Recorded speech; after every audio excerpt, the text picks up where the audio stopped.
BNP সরকার ক্ষমতায় এসে জনগণের রায় উপেক্ষা করেছে, এতে দেশে রাজনৈতিক সংকট তৈরি হয়েছে বলে অভিযোগ করেছেন জামায়াত ইসলামীর সেক্রেটারি জেনারেল মিয়া গোলাম পরোয়ার।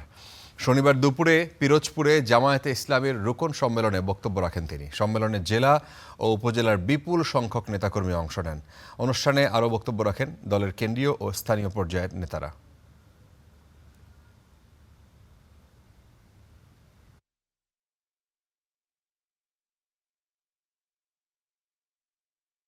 গণভোটকে আর জুলাই সনদকে আলাদা করে ফেলছে। রহস্যটা বুঝেছেন তো?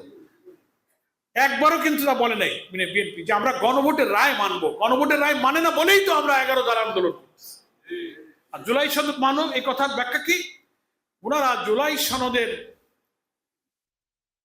এই সাংবিধানিক সংস্কারগুলো যে 42-43টা সংস্কার আছে, তার 10টা গুরুত্বপূর্ণ সনদের জায়গায় তারা নোট অফ ডিসেন্ট দিয়ে আপত্তি জানিয়েছে।